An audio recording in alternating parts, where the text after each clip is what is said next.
सर्वप्रथम संतोषजी उदलीकर व त्यांच्या सर्व सहकाऱ्यांचे खूप खूप आभार. मला इथे व्याख्यानासाठी बोलवल्याबद्दल. अर्थात मी अनेक दिग्गज लोकांनी ते व्याख्यान केले, मी काय व्याख्यान करणारा नाही आहे, पण मला आनंद असा होता. मी अनेक कार्यक्रम, जसं तुम्ही इंट्रोडक्शनमध्ये ऐकलं, मी बरेच कार्यक्रम परदेशात केलेले आहेत, भारताचं प्रतिनिधित्व केलेलं आहे.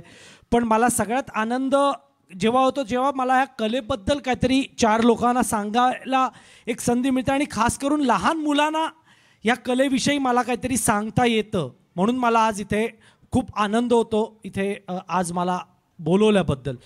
तर मी जास्त वेळ घालवत नाही. माझ्याबरोबर एक खास माझा मित्र आलेला आहे. मुलांना भेटायचं का त्याला? तुम्हाला आय थिंक आवाज येत नाही. भेटायचं आहे का? तर बघूया कोण आहे तो. टाळ्या वाजवा, टाळ्या वाजवा. मराठी माणसाने कंजूसी करायची नाही टाळ्या वाजवायला. तर फोटो काढा, माझा काढा, याचा नाही काढला तरी चालेल. अरे मी रे सत्यजित. काय सत्या? आज कोणाची केली हत्या? हे बघ, माझं नाव सत्यजित आहे, कळलं? सत्यजित रे? अरे नाही रे. अरे रे रे रे रे. तर मी सत्यजित पाध्ये. आणि मी .com. का .com? हो .com. पण .com कसं काय? माझ्या अंगावरचे डॉट दिसत नाही का तुम्हाला?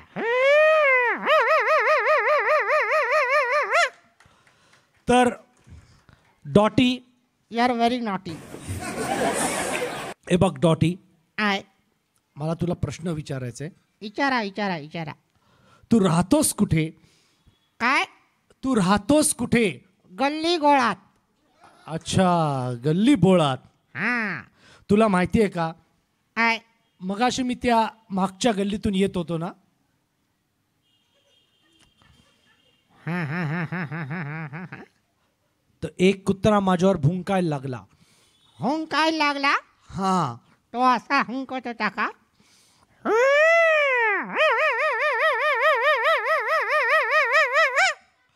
तो असाच भुंकत होता. तो तुम्हाला काहीतरी सांगत होता. काय सांगत होता?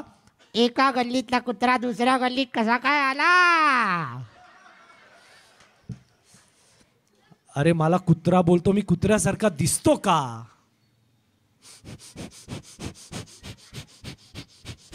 मुलांनो, यांनी आंघोळ नाही केली आज.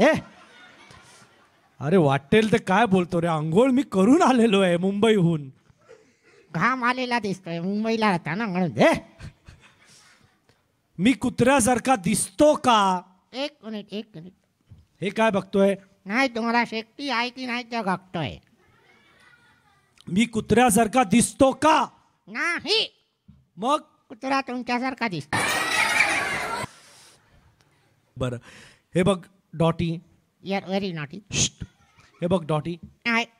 नाव व्हेन आय से 1 2 3 हां. You have to say good bye to everyone. Okay? Okay. 1 2 3 म्हटल्यावर सगळ्यांना tata bye bye good bye म्हणायचं, कळलं? कळलं. हां. तर 1 दोन. मी 1 2 3 म्हटल्यावर कळलं? कळलं. हां. तर 1. तो सारखा म्हणून हसतोय, मला डिस्टर्ब होते. अरे तुला हसतोय? नाही, तुम्हाला हसतोय. 1 2 3 म्हटल्यावर tata bye bye good bye, कळलं? कळलं कळलं कळलं कळलं कळलं. बरं, ओरडू नको. 1 2 अडीच. अरे मी तुला किती वेळा सांगितलं मध्ये मध्ये बोलू नको, मला चुकायला होतं. म्हणून तर बोलतो आणि ते हसतात म्हणून बोलतो. बरं, 1 2 3 4 5 6. बरं, 1 2 3 1 2 3 4 5 6 7 8 9 10 11 12 13. हे अच्छा अच्छा bye bye good bye good night शुक्रिया सायोनारा. हे ला ला ला ला ला ला ला ला ला ला ला ला ला ला ला ला ला ला ला.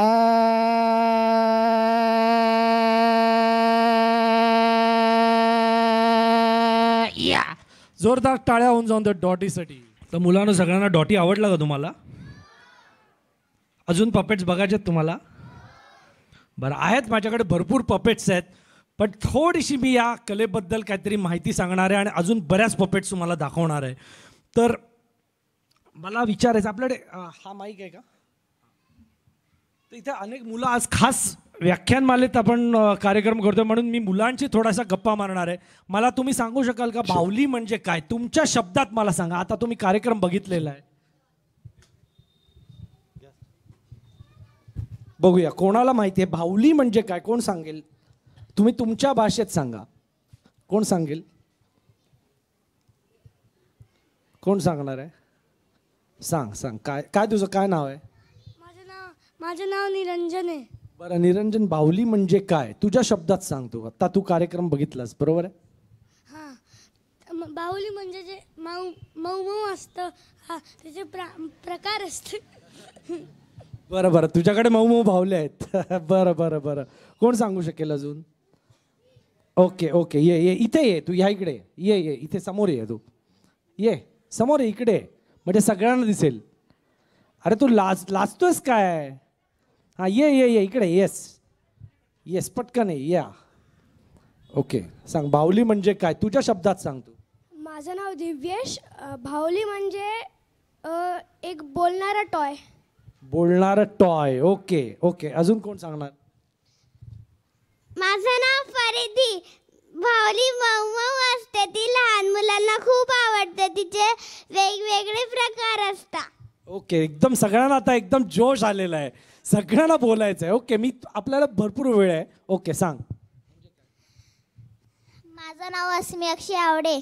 बाहुली म्हणजे ते मुलींना खेळायला आवडतं. बरं बरं, अजून? माझं नाव शरायू देवराज जोशी. बाहुली म्हणजे मुलींसाठी खेळण्याचा खेळ. बाहुली कडक पण असते आणि मऊ पण असते. माझं नाव स्वरा रवींद्र आहेर. बाहुली एक निर्जीव असते, म्हणजे गोष्ट असते, पण तिला आपण आपल्या मनातलं काय पण सांगू शकतो. ओ वा, एकदम डीप थॉट एकदम तिने सांगितलं. वा. माझं नाव शुभ्रा किशोर जाधव. त्याच्यासोबत आपण खेळू शकतो, त्याच्यासोबत आपण काही पण बोलू शकतो. ओ व्हेरी गुड. आणि तुझं काय नाव आहे? अनया हर्षल चोटकर. बाहुली म्हणजे काय? तुझ्यासारखीच आहे बाहुली, म्हणजे हीच आहे बाहुली. येस, बाहुली म्हणजे काय सांग. माणसांची कुत्री. काय नाही काय नाही, काय हरकत नाही. जोरदार, हीच बाहुली आहे. ही बाहुली म्हणजे हीच, हिच्यासारखीच इनोसन्स असते. येस. मी माझी बाहुली आणली आहे, मला बाहुली आवडते. ओ थँक्यू. जोरदार टाळ्या सगळ्या मुलांसाठी होऊन जाऊन देत.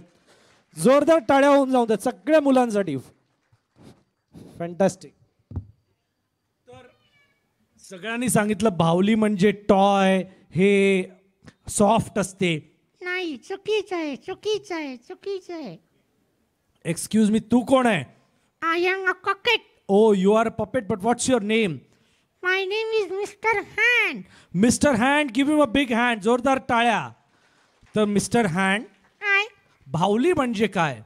कुठल्याही निर्जीव वस्तूला, कुठल्याही निर्जीव वस्तूला किंवा व्यक्तीला मानवी प्रयत्नांनी जनसमुदायासमोर जेव्हा बोलतं करतात किंवा त्याच्यात प्राण फुंकले जातात त्याला बाहुली असं म्हणतात. त्याला बाहुली असं म्हणतात. जोरदार टाळ्या होऊन जाऊन देत. मित्रांनो, म्हणजेच बाहुलीकार जो असतो किंवा पपेटियर जो असतो, तो आपल्या हातांच्या द्वारे बाहुल्यांमध्ये प्राण फुंकत असतो, त्याला जिवंत करत असतो आणि एक आभास निर्माण करत असतो की ती वस्तू जिवंत आहे. आणि ह्या बाहुल्यांचे विविध प्रकार आहेत, वेगवेगळे पपेट्रीचे टेक्निक्स आहेत. तर पहिला जो प्रकार आहे त्याला रॉड पपेट किंवा काठी बाहुली असं म्हणतात. तर काठी बाहुली म्हणजे काय मी तुम्हाला दाखवतो. हॅलो हॅलो, हां. तर माझ्याकडे एक छोटीशी बाहुली आहे आणि तिचं नाव आहे अळीताई. तर अळीताई, तुम्ही येणार का वरती? आपण आज चैत्र व्याख्यानमालेत कार्यक्रम करतोय तर येणार का वरती? ओ जोरदार टाळ्या होऊन जाऊन अळीताईसाठी. तर अळीताई हे बघा, आज आपण चैत्र व्याख्यानमालेत कार्यक्रम करतोय. हा, तर तू या सगळ्या लहान लहान मुलांसाठी काहीतरी परफॉर्म करून दाखवशील का? करते. फर्स्ट ट्रॅक लावा, फर्स्ट ट्रॅक.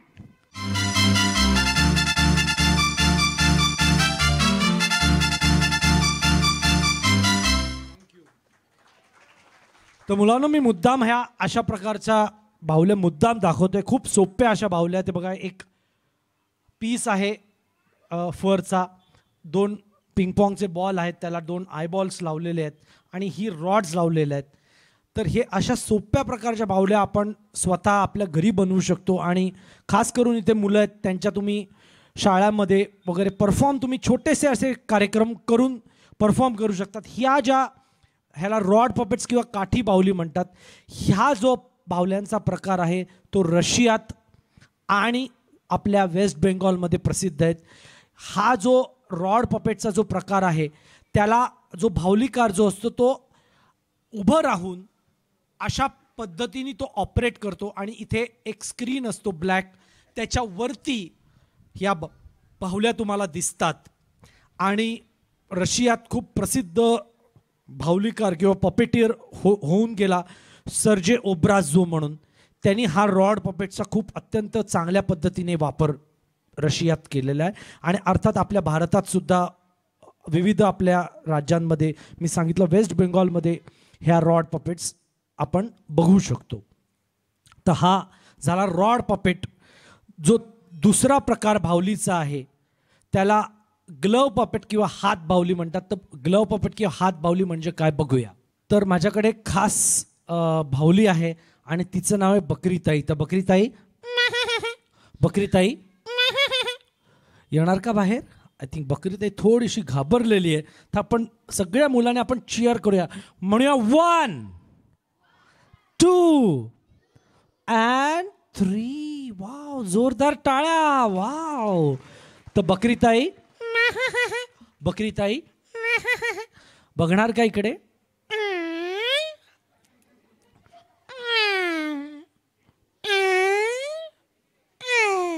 तर बकरीताई काय झालं? ओ, तुला भूक लागली आहे का? बरं, मी तुला काहीतरी खायला देतोय. 1 मिनिट.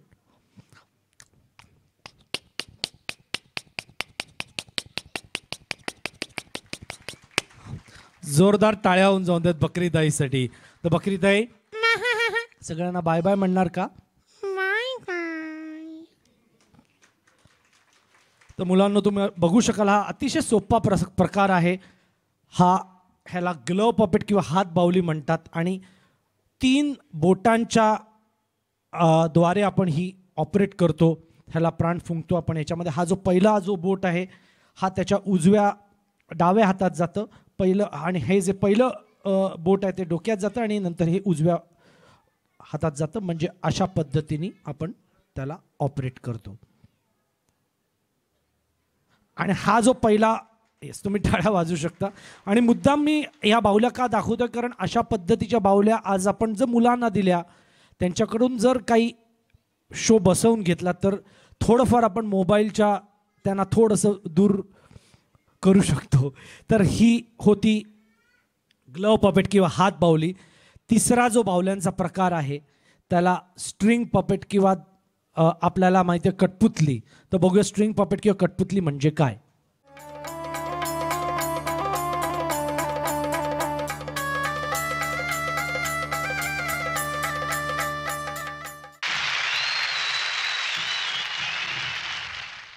तर मुलांनो, ही होती स्ट्रिंग पपेट किंवा कठपुतली. कथम म्हणजे लाकूड आणि पुतली म्हणजे पपेट. आणि तुम्हाला सगळ्या लहान मुला माहिती आहे, आपल्याला जर आपला भारत देश जगभर कुठल्या बाहुली प्रकारासाठी जर प्रसिद्ध असेल तो या कठपुतलीसाठी आहे. आणि राजस्थानी कठपुतली, राजस्थानमध्ये आपल्याला कठपुतलीचा खेळ बघायला मिळतो. तर मित्रांनो, हे होते एक बेसिक बाहुल्यांचे प्रकार. पण अनेक अजून बरेच बाहुल्यांचे प्रकार आहेत, जसे की ब्लॅक लाईट पपेट्री म्हणा किंवा ह्युमनेट्स म्हणा. पण जो एक बाहुल्यांचा प्रकार जो माझ्या बाबांनी गेले 55 वर्ष तुमच्या पुढे सादर केला त्याला शब्दभ्रम किंवा व्हेंट्रिलॉक्विझम असं म्हणतात. तर या कलेला खूप कठीण शब्द आहे. आय थिंक मुलांना तर माहितीच नसेल शब्द. तुम्हाला व्हेंट्रिलॉक्विझम हा शब्द माहिती आहे का?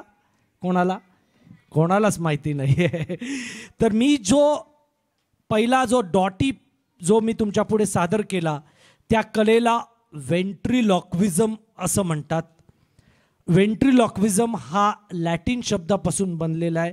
व्हेंटर म्हणजे पोट म्हणजे stomach and loqui means to speak म्हणजे बोलणे. पोटातून बोलण्याची कला. पण आपण पोटातून ॲक्च्युली बोलत नाही. ह्या कलेबद्दल थोडीशी मी आज तुम्हाला माहिती सांगणार आहे कारण लोकांना या कलेबद्दल अजिबात माहिती नसते. बाबा जवळजवळ 55 वर्ष त्यांचं करिअर 55 वर्षाचं आहे. 67 त्यांनी सुरुवात केली कार्यक्रम करायला आणि थोडीशी या कलेबद्दल मी माहिती सांगणार आहे. तर ही जी शब्दभ्रम या कलेला मराठीत शब्दभ्रम असं म्हणतात. आणि जेव्हा बाबांनी कार्यक्रम सुरू केले तेव्हा शब्दभ्रम पण कठीण शब्द होता म्हणून त्यांनी बोलक्या बाहुल्या हा अतिशय सोपा शब्द मुद्दाम लोकांपुढे आणला म्हणजे ही कला काय लोकांना कळेल. तर या थोडक्यात मी तुम्हाला या कलेबद्दल सांगणार आहे की ही जी कला आहे आज तुम्ही जी बघताय ही कला जवळजवळ खूप जुनी जवळजवळ हजारो वर्षांपूर्वीची कला आहे. आणि शब्दभ्रमाचा जो तुम्हाला रेफरन्स आहे तो अथर्व वेदात सुद्धा तुम्हाला मिळतो. आणि तुम्हाला सांगायला खूप तुम्हाला बऱ्याच लोकांना माहिती असेल की ज्ञानेश्वरांनी रेड्याकडून वेद वदवून घेतले. तर अर्थात त्या ज्ञानेश्वरांची जी किमया होती अर्थात पण तो शब्दभ्रमाचा एक प्रकार असू शकतो. मी तुम्हाला असं सांगत नाही की तो शब्दभ्रमच आहे पण ह्याच्यावरून तुम्हाला कळत असेल की ही किती प्राचीन कला आहे. किंवा आपल्याला तुकाराम महाराजांचा एक अभंग आहे मी तुम्हाला वाचून दाखवतो. आपुलिया बळे नाही मी बोलत, आपुलिया बळे नाही मी बोलत, सखा कृपावंत वाचा त्याची. आपुलिया बळे मी नाही बोलत, सखा कृपावंत वाचा त्याची. साळुंकी मंजुळ बोलत असे वाणी, बोलविता धनी वेगळाशी. याचाच अर्थ जो बोलणारा आहे तो परमेश्वर आहे, तो वेगळा आहे. आपण जे आहोत ते पपेट्स आहोत. जो वाणी आहे ती त्याची आहे. ह्याच्यावरून आपल्याला कळत असेल की ही कला किती पुरातन आहे. आणि त्या काळी आणि मी जसं तुम्हाला सांगितलं अथर्व वेदात शब्दभ्रमाचा आपल्याला रेफरन्सेस मिळतात. आणि त्या काळी ही कला लोकांना फसवण्याकरिता किंवा मी तुम्हाला सांगितलं शब्दभ्रम illusion. Ventriloquism is an art of throwing your voice and creating an illusion that it is coming from some other place. आवाजाचा आभास निर्माण करणे म्हणजे शब्दभ्रम. तर त्या काळी ही कला करमणुकीसाठी न वापरता लोकांना फसवण्याकरिता वापरत असत. म्हणजे त्या काळी तुम्हाला माहिती असेल की एक भविष्य सांगणारा माणूस असायचा आणि एक कवटी असायची आणि ती तुमचं फ्युचर सांगायची. तर तो शब्दभ्रमाचा प्रयोग करत असे. किंवा आपल्याला जर तुम्हाला माहिती असेल आकाशवाणी व्हायची त्या काळी. अर्थात ती खरीच असेल आकाशवाणी पण तो एक डिस्टन्स व्हेंट्रिलॉक्विझमचा पण प्रकार असू शकतो. डिस्टन्स व्हेंट्रिलॉक्विझम म्हणजे दूरचं शब्दभ्रम. म्हणजे मी तुम्हाला एक प्रात्यक्षिक त्याचं देतो. जर मला असा तुम्हाला आभास निर्माण करायचा इथून जर आवाज येत असेल तर काय होईल. टेबलाच्या खाली कोणतरी बोलतंय तर hello hello hello hello hello hello hello hello hello hello hello. तर हा एक आभास आहे. तर हा आभास होता. आणि त्या काळी डिस्टन्स व्हेंट्रिलॉक्विझम म्हणजे काय. म्हणजे तुमचा आवाज कुठून दूरून यायचा. म्हणजे जर तुम्हाला मी एक शब्दभ्रमाचा एक प्रकार सांगतो, डिस्टन्स व्हेंट्रिलॉक्विझम म्हणजे काय. Hello hello hello hello hello. नमस्कार कार कार कार कार कार. हा एको झाला, तर हा एक डिस्टन्स व्हेंट्रिलॉक्विझमचा प्रकार आहे. तर त्या काळी आपल्या म्हणजेच ही भारतीय कला आहे, त्याचं उगमस्थान भारतातूनच झालेलं आहे. पण परदेशात त्या काळी ही कला पहिल्यांदी करमणुकीसाठी वापरली गेली, म्हणजे अमेरिकेत, इंग्लंडमध्ये. म्हणून आपल्याला असं वाटतं की ती परदेशी कला आहे, पण तो आपला मूळ आपला भारतीयच प्रकार आहे. तर ही जी कला आहे ती विविध देशांमध्ये सादर केली जाते. इंग्लंड म्हणजे विशेषतः इंग्लंड आणि अमेरिकेत ही कला जास्त प्रसिद्ध केली गेली. आणि तिथले काही शब्दभ्रमकारांचे मी नावं घेऊ इच्छितो. तिकडला एडगर बर्जन म्हणून खूप प्रसिद्ध शब्दभ्रमकार होता. म्हणजे मी 1920 किंवा 1910 ह्या काळचा मी तुम्हाला रेफरन्स देतो. त्यावेळी रेडिओवर तो कला ही सादर करायचा आणि त्या काळी कोका कोला कंपनीनी त्याचे कार्यक्रम रेडिओवर स्पॉन्सर केले होते. तर त्याचा जो भावला होता एडगर बर्जन, ह्या शब्दभ्रमकाराचं नाव होतं, व्हेंट्रिलॉक्विस्टचं नाव होतं. आणि त्याचा जो भावला होता त्याचं नाव होतं चार्ली मेकार्थी. तर ते दोघं रेडिओवर अनेक वर्ष कार्यक्रम करायचे आणि त्याच्यानंतर त्यांनी टेलिव्हिजनवर सुद्धा कार्यक्रम, जेव्हा ते टेलिव्हिजनचा शोध झाला तेव्हा टेलिव्हिजनवर त्यांनी कार्यक्रम सुरू केले.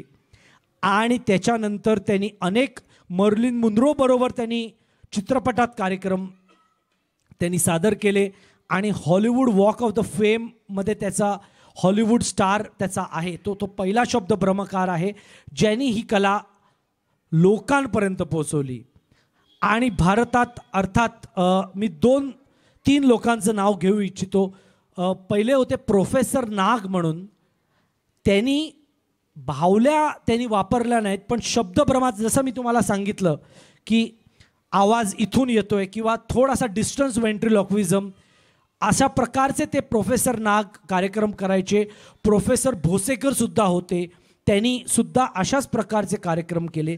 पण खऱ्या ही जी कला जर जास्त लोकांपर्यंत पोचवली ती म्हणजे माझ्या आजोबांनी, प्रोफेसर यशवंत केशव पाध्येंनी. तर तुम्हाला सगळ्यांना माहिती असेल, अर्धवटराव तुम्हाला सगळ्यांना माहिती आहे का? तर थोडीशी अर्धवटरावबद्दल तुम्हाला मी कथा सांगणार आहे.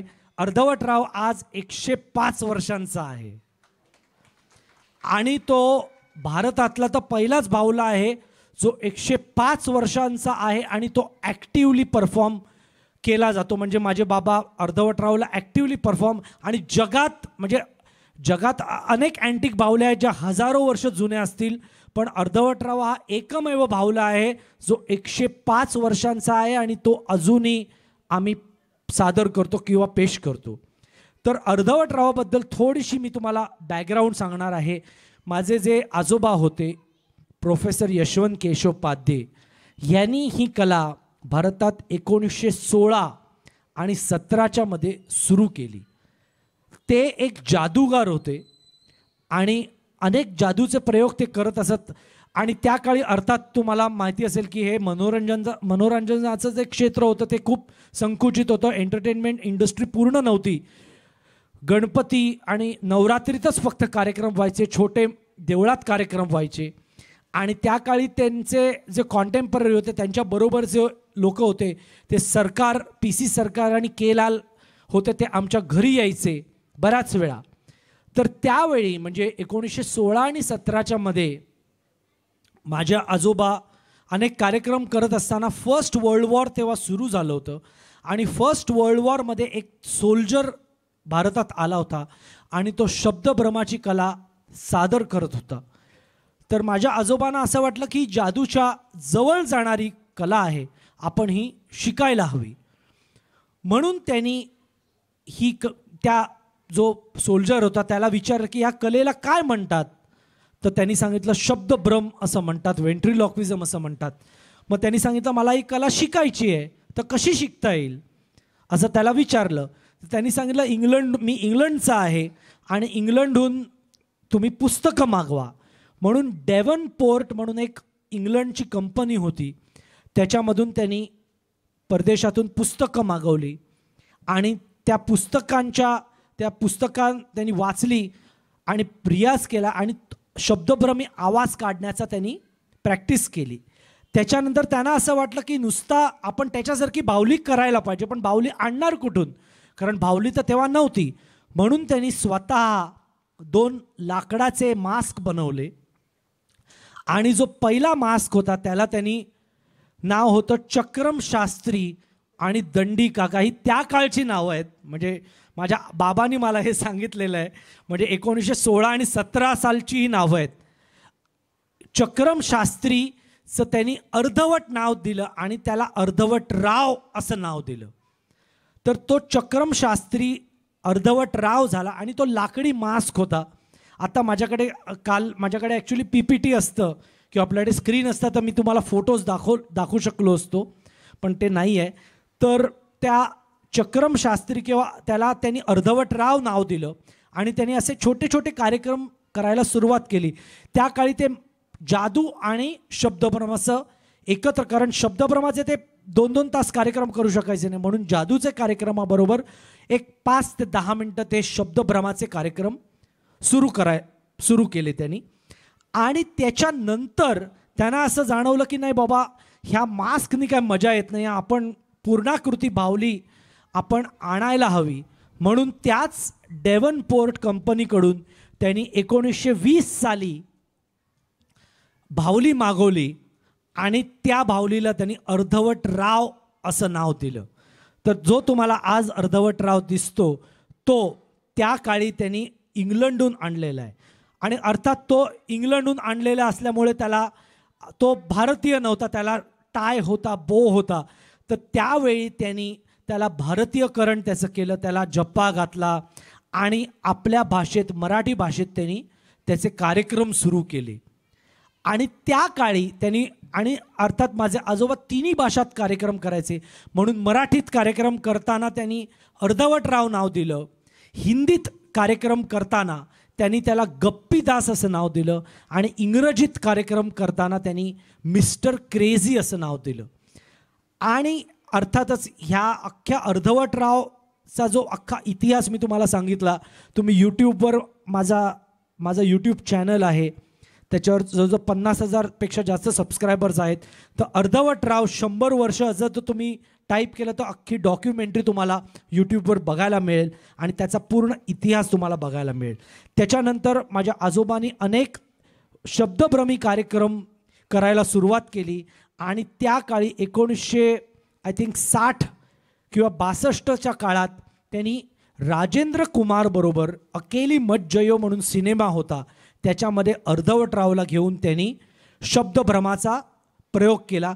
अर्थात राजेंद्र प्रसाद जो होता तो शब्दभ्रमकाराची भूमिका त्यांनी त्या सिनेमात त्यांनी साकार केली आणि मागून माझ्या आजोबांनी अर्धवट राव ऑपरेट केला.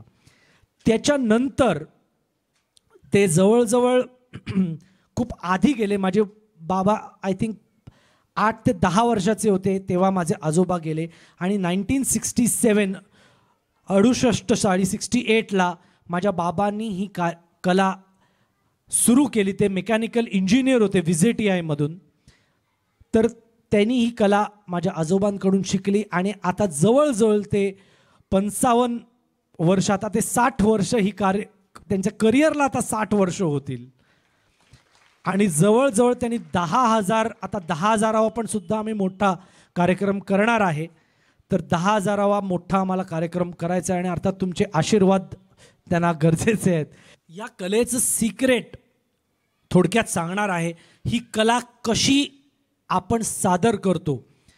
आणि फर्स्ट टाईम आय थिंक मी एवढ्या इलॅबोरेट, मी अनेक वर्कशॉपसुद्धा घेतो मुलांसाठी. म्हणजे ही कला आपण, कारण खूप कमी लोक आहेत ही कला करणारे नाही आहेत, म्हणून मला जेव्हा जेव्हा वेळ मिळतो, माझ्या कार्यक्रमातून व्यस्त असतात, तर त्याच्यामध्ये मला मुलांसाठी मी अनेक वर्कशॉपसुद्धा घेतो आणि मे बी नेक्स्ट टाईम मला आवडेल वर्कशॉप घ्यायला. तर मी तुम्हाला थोडक्यात सांगणार आहे की शब्दभ्रमी आवाज किंवा व्हेंट्रिलॉक्युअल व्हॉईस कसा आपण सादर करतो किंवा कसा काढता येतो. तर त्याची 5 स्टेप्स असतात, 5 पायऱ्या असतात. पहिली पायरी म्हणजे कंट्रोल ब्रीदिंग किंवा श्वासावरचं नियंत्रण. मी जसं सांगितलं शब्दभ्रम म्हणजे पोटातून बोलण्याची कला, पण ॲक्च्युली आपण पोटातून बोलत नाही. पोटांच्या स्नायूंना आपण प्रेशर देऊन, आपला जो डायफ्रम असतो त्याला प्रेशर देऊन तो आवाज आपण वरती वोकल कॉर्ड्समधून आणि इथून बाहेर काढतो. तर पहिली पायरी म्हणजे श्वासावरचं नियंत्रण किंवा कंट्रोल ब्रीदिंग. म्हणजे श्वास आतमध्ये घ्यायचा, रोखून ठेवायचा आणि नंतर श्वास बाहेर काढायचा. म्हणजे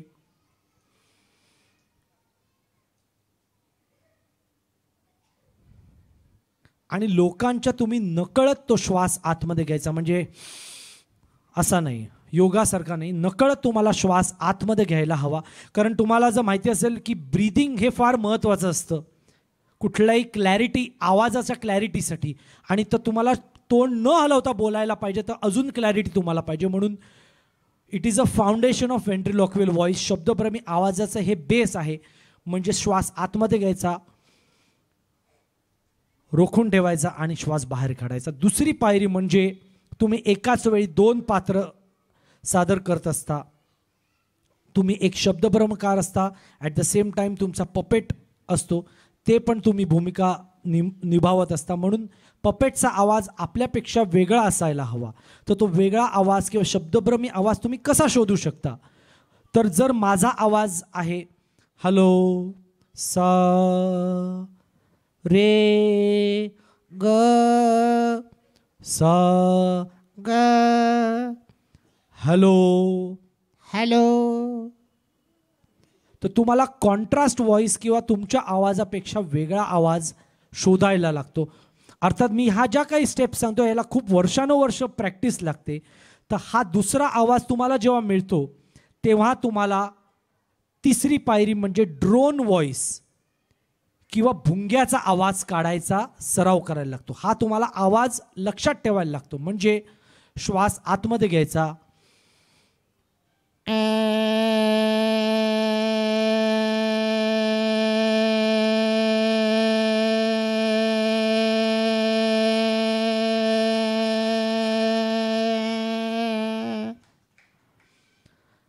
हा आवाज काढायचा तुम्हाला सराव झाला किंवा तुम्हाला आवाज लक्षात आला तर तुमचे ओठ न हलवता तुम्हाला बोलण्याचा तुम्हाला सराव करायला लागतो. म्हणजे तुमचा जो वरचा दात आहे तो स्लाइटली तुमचा खालच्या ओठावर रेस्ट करायचा, श्वास आतमध्ये घ्यायचा.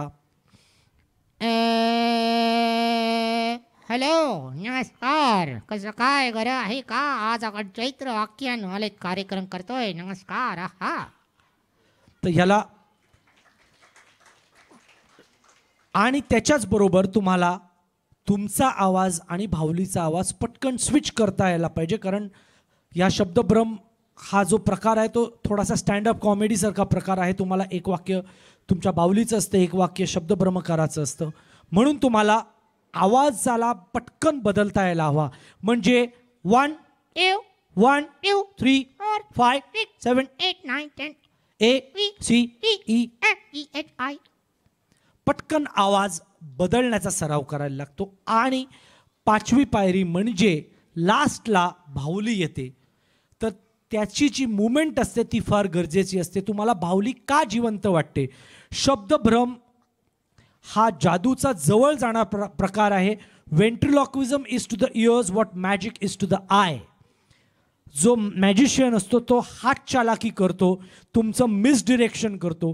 तसं शब्दभ्रमकार जो असतो तो तुम्हाला मिसडायरेक्ट करत असतो. तुमचं लक्ष तुमच्या बाहुलीकडे तुम्हाला फोर्सफुली बघायला लावत असतो. म्हणजे हॅलो, नमस्कार, हॅलो, काय कसं काय, हॅलो. तुम्हाला असं वाटतं की आवाज इथून येतोय, पण ॲक्च्युली तुम्हाला सगळ्यांना माहिती आहे की मी आवाज काढतोय.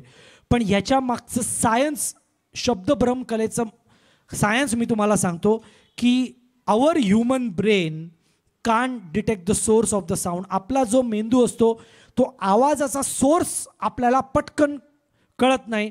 आपण आवाज जो येतो तो आपल्या डोळ्यांनी बघतो. म्हणून आपल्याला असं वाटतं की आवाज इथून येतो आहे. हा शब्दभ्रमाचा एक बेसिक सायन्स आहे. तर ही होती शब्दभ्रमाची थोडक्यात माहिती. आता माझ्याबरोबर अजून एक लास्ट एक खास मित्र आलेला आहे. बघूया कोण आहे तो. हा नमस्कार नमस्कार हॅलो हा hello hello hello hello hello it's working हा नॉट वर्किंग अरे सगळ्यांना नमस्कार म्हणणार का? आय नमस्कार म्हणणार का? तुमचा कार्यक्रम आहे तुम्ही नमस्कार म्हणा. बरं तर नमस्कार नमस्कार नमस्कार. ही नवी कुठली कार? अरे नवीन कार नाही रे. मग नवीन सरकार का? अरे ससोबा. ओला नसो का? ए ससोबा. तर ससोबा आय हे बघ आज आपण तुला माहिती का कुठे कार्यक्रम करतोय? कोणाचा तरी मोबाईल वाजला. हो आधी माणूस वाईल वेडा होता आता मोबाईल वेडा झाला. काय करणार? अख्खा वेळ आपला रील्स बघत बसतो. अजून काय? बरं बरं बरं तर मी काय म्हणतोय सगळ्यांना नमस्कार गुड इव्हनिंग वगैरे म्हणणार का? म्हणणार. हां म्हण. सो गुड इव्हनिंग नमस्ते आदाब सत श्री अकाल फिर करेंगे गाय. अरे ससोबा हा कार्यक्रम हा डायलॉग जो आहे तो शेवटी यायला हवा. एक्साइटमेंट में गलती हो गई. अच्छा अच्छा काम डाऊन शांत हो. होतो.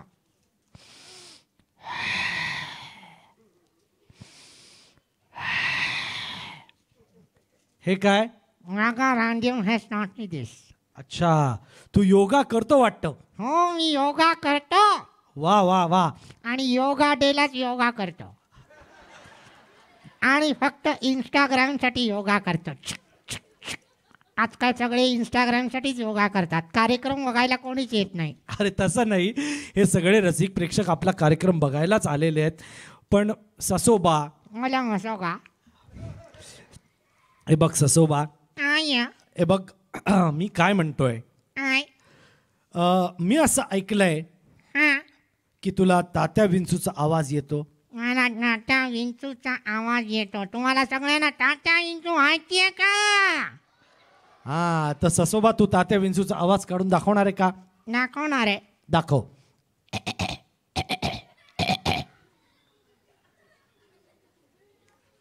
हे काय करतोय? घसा साफ करतोय. मी सुद्धा घसा साफ करतो. झाडू आहे का? झाडू हे पटकन तात्या विंचूचा आवाज काढून दाखव. काढतो. हा, काढ. हळू माईक कडेल. तू आवाज काढून दाखव. काढतो. काढ.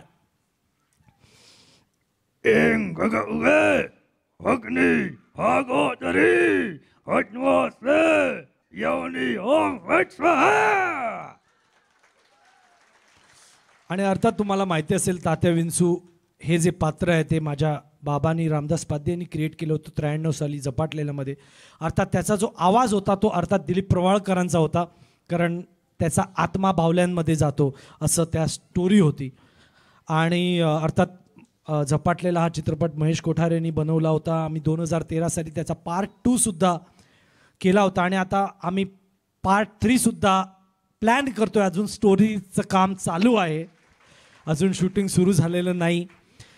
पण ससोबा मला अजून एक सगळ्यांना सांगावं असं वाटतं की तुम्हाला लिज्जत पापडचा ससोबा हा अर्थात त्याचा छोटा अवतार आहे पण तुम्हाला लिज्जत पापडचा ससोबा माहिती असेल तर आता ससोबा तू सगळ्यांना लिज्जत पापडची जाहिरात बोलून दाखवणार आहे का?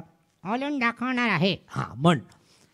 चाय कॉफी के संघाय करंग करंग करंग करंग मजेदार लचकदार साथ साथ में लिज्जत आड लिज्जत आड.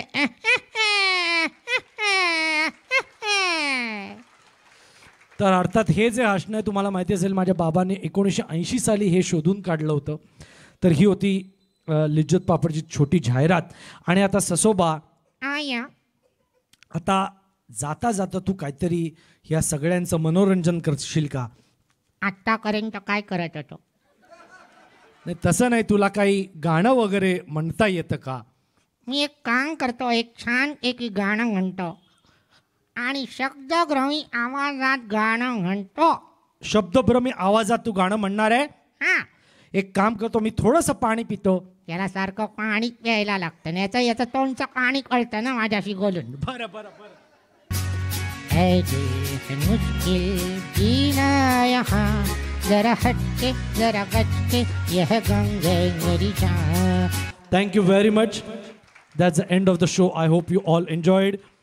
आणि अर्थात संतोषजींचे व सर्व सहकाऱ्यांचे खूप खूप आभार.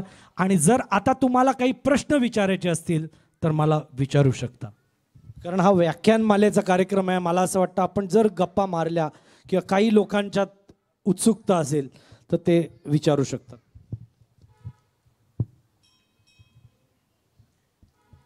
जर कोणाला काही पहिला प्रश्न माझाच आहे. हो बरं, कारण तुम्ही लेखक आहात, तुम्हाला प्रश्न पडलेच असणार.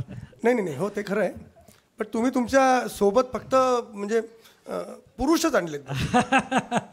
नाही, माझे जवळजवळ मला सांगायला खूप आनंद होतो की आमच्याकडे जवळजवळ 2,500हून जास्त बाहुले आहेत आज. नाही म्हणजे आणि अनेक लेडी व्हॉइस करू शकतो का आपण? लेडी व्हॉइस म्हणजे आवडाबाईचा. ईशा हे काय? नमस्कार. हा लेडी व्हॉइस आला की फॉल्सेट व्हॉइस. तर त्यावेळी अर्धवट आवडाबाईंचे आवाज बाबाच करायचे. तर मला सांगायला खूप आनंद होतो की मी एक व्हेंट्रिलॉक्विस्ट शुद्ध आहे, म्हणजे शब्दभ्रमकार आहे, पपेटियर म्हणजे बाहुलीकार आहे आणि पपेट मेकरसुद्धा आहे. म्हणजे आम्ही बाहुल्या बनवतो सुद्धा, कारण बाहुल्या बनवणं एक वेगळी आर्ट आहे, वेगळा प्रकार आहे. पण त्या काळी अर्थात माझ्या बाबांनी ते मेकॅनिकल इंजिनियर असल्यामुळे बाहुल्या बनवायला पण ते प्रोफेशनली लागले. येस. माझी विनंती आहे की तुम्ही तुमच्या फर्मचा किंवा तुमच्या कंपनीचा किंवा तुमचा जे काही शक्य आहे तो नंबर तुम्ही रिपीट करा, म्हणजे ज्यांना इंटरेस्ट आहे ते पटकन आपल्या मोबाईलवर. मला ॲक्च्युली तुम्ही इंस्टाग्रामवर फॉलो करू शकता, सत्यजित पाध्ये नावाने मला तुम्ही इंस्टाग्रामवर फॉलो करू शकता. आणि त्याच्यावर मला तुम्ही मेसेज केला तर मी त्याचे अपडेट्स माझ्या वर्कशॉपचे वगैरे असतात, तर तुम्ही ते फॉलो करू शकता. तुमची कार्यशाळा या ठिकाणी नाशिकला वगैरे होऊ शकते का कार्यशाळा? जर तुम्ही ठरवलं काही तर नक्की आपण करू शकतो. मी 2 दिवसाचं वर्कशॉप घेतो, 2 तास, कारण ही कठीण कला लगेच येत नाही, याला खूप रियाज लागतो. तर एक बेसिक इंट्रोडक्शन मी घेतो आणि एक 50 मुलांसाठी मी कला घेतो नक्की. पण तुम्ही एक क्लोज कुठला तरी हॉल घेऊन आपण करू शकतो. मला हा कार्यक्रम खूप आवडला, पण ते आवाज कसे काढता? पुढच्या वेळी त्यांच्याकडनं शिकायचंय तुला. हा, तू शिक माझ्याकडून. तिला खरंच वाटलं की बाहुली बोलत होती किंवा त्याच्यात ब्ल्यूटूथ वगैरे होतं असं तुला वाटलं का? काय ब्ल्यूटूथ होतं असं वाटलं का तुला? तसं काय नाही, मीच आवाज काढत होतो. खूप छान. Thank you very much. गुंजला काकांना विनंती करेन की आमचा एक कृतज्ञतेचा एक सन्मान आपण स्वीकारावा. चैत्रा हुदलीकरांना विनंती आहे की त्यांनी कृपया त्यांचा सन्मान करावा. दिनेश पैठणकर, आपणही सोबत जा.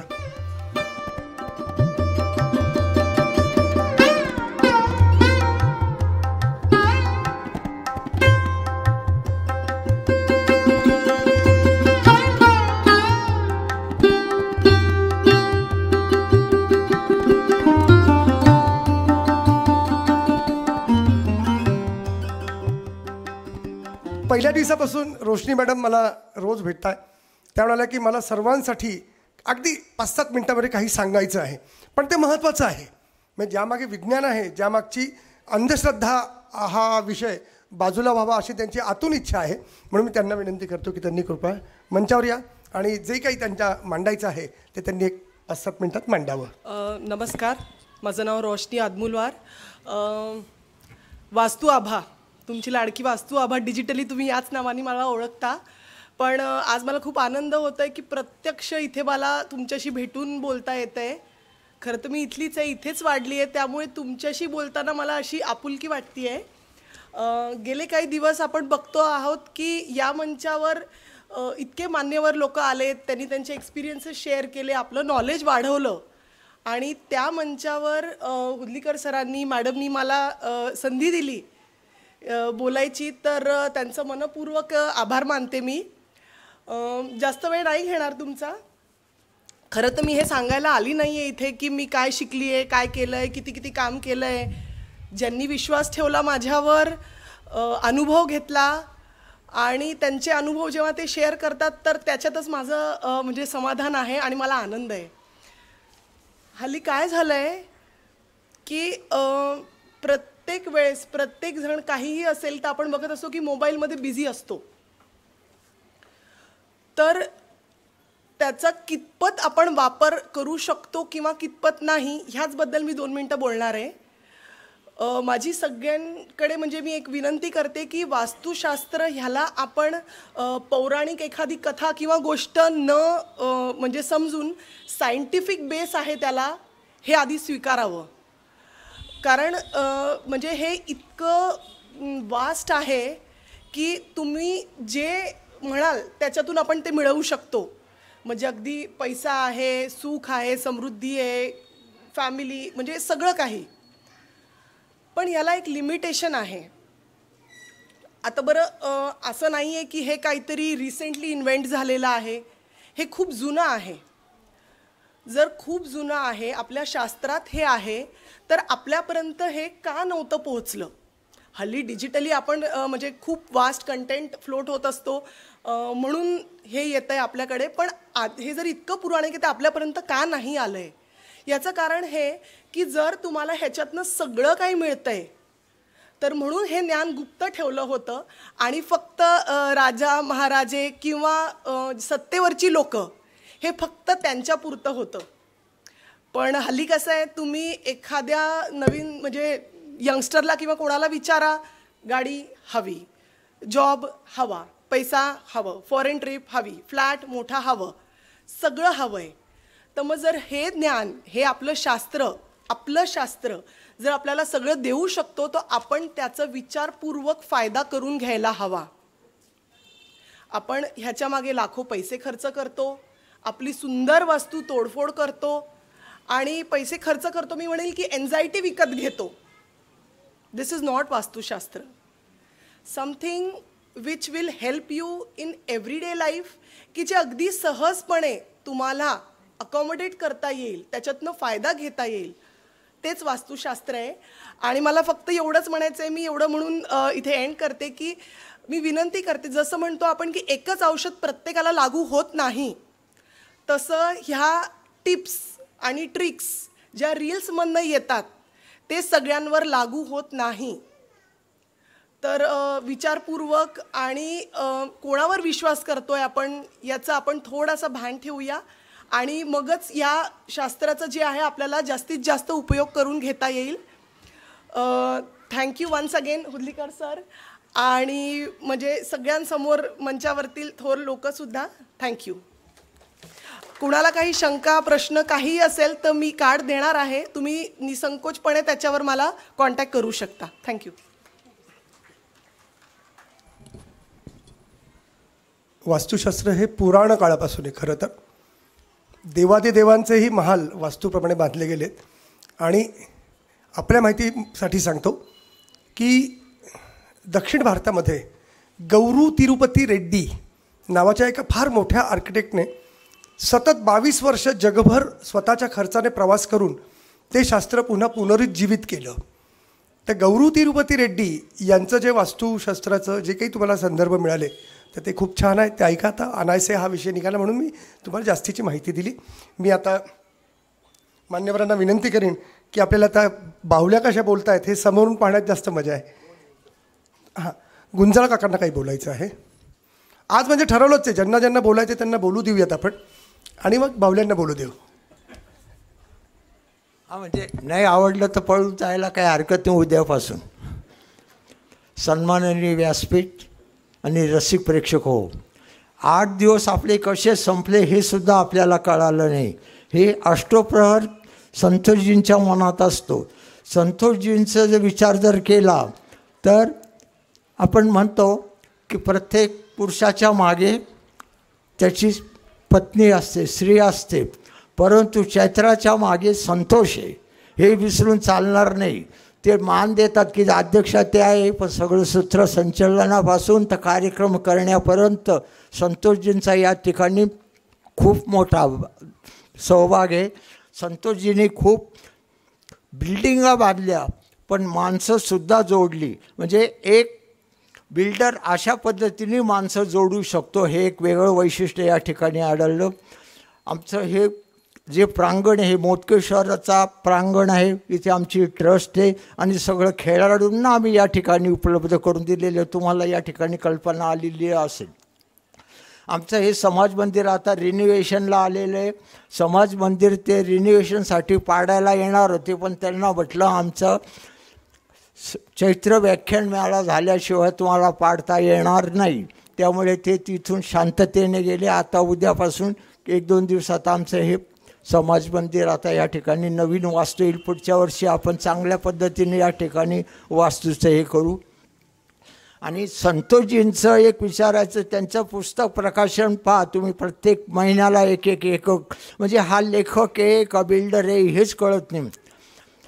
एकदा आम्हाला म्हणे की चला आपल्याला एक प्रकाशन करायचं, आम्हाला गाडीत घेऊन गेले.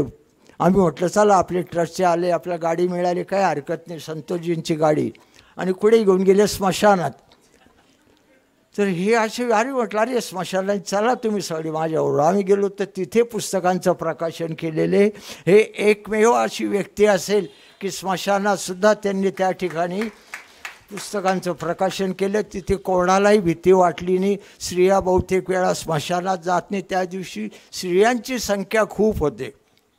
तर अशा पद्धतीचं हे आहे. ते यांची टीम, मग ते खरे असो, पाटील असो, पाटलीनबाई सूक्ष्मा असो, पैठणकर असो, आणि यांची जी टीम आहे ही खरंच 8 दिवस एकदम सगळं लक्ष देत होते, त्यांचा साथ देत होते. तर मी त्या टीमचं, चैत्रा हुदलीकरांचं, संतोषजीचं आपल्या सगळ्यांच्या वतीने आभार मानतो आणि टाळ्यांच्या गजरात आपण त्यांचं स्वागत करावं हीच विनंती. धन्यवाद.